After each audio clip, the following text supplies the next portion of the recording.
ദശകം 8 ശ്ലോക 2.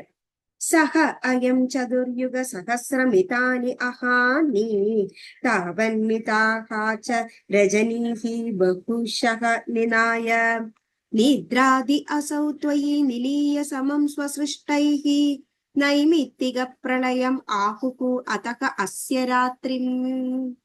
സഹ ബ്രഹ്മാവ്, അയം ആ നിലയിൽ, ചതുർ 4 യുഗങ്ങൾ, സഹസ്രമിതാനി 1000 വർഷങ്ങൾ, അഹാനി പകൽ, താവൻ അത്രയും, മിതാഹ കാലം കഴിച്ചു കൂട്ടുക, ച അതിനോടുകൂടി, രജനീഹി രാത്രികൾ, ബഹുശഃ പല പ്രാവശ്യം, നിനായ നയിച്ച്, നിദ്രാദി ഉറങ്ങുന്നതും, അസൗ ബ്രഹ്മാവ്, ത്വയി ഭഗവാനിൽ, നിലീയ ലയിച്ചുകൊണ്ട്, സമം ലോകം, സ്വസൃഷ്ടൈഹി സ്വന്തമായി സൃഷ്ടിച്ച, നൈമിത്തിക എന്ന് പറയുന്ന പ്രളയം ആ പ്രളയത്തെ,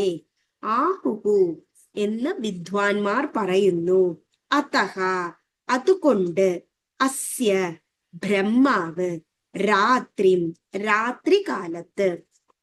ഈ ദശകത്തിൽ പ്രളയ വർണ്ണനയെ കുറിച്ചാണ് പറയുന്നത്.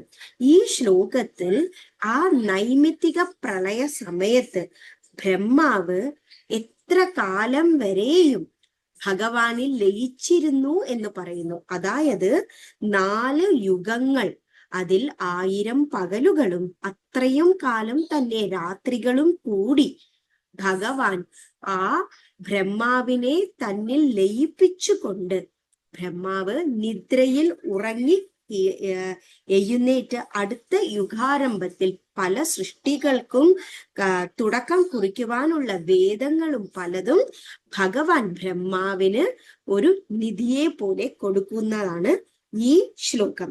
അതിൽ ഭഗവാൻ ആ നൈമിത്തിക പ്രളയ സമയത്ത് എങ്ങനെയാണ് ബ്രഹ്മാവ് തന്നിൽ ലയിച്ചിരിക്കുന്നുവെന്ന് പല വിദ്വാൻമാർ പറയുന്നു.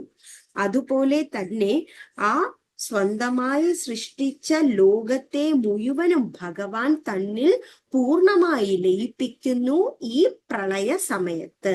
അതാണ് ഈ ശ്ലോകത്തിൽ പ്രതിപാദിക്കുന്നത്. സോയം ചതുർയുഗ സഹസ്രമിതാഹ്യൻ മിഥാനി ഹാനി താവിന്മിതാശ്ച രജനീർ ബഹുശോ നിനായ നിദ്രാത്യസൗ ത്വയി നിലീയ സമം സ്വസൃഷ്ടൈഃ നൈമിത്തിക പ്രളയമാഹുരതോസ്യ രാത്രിം. സർവത്ര ഗോവിന്ദനാമ സങ്കീർത്തനം. ഗോവിന്ദ ഗോവിന്ദ. Thank U.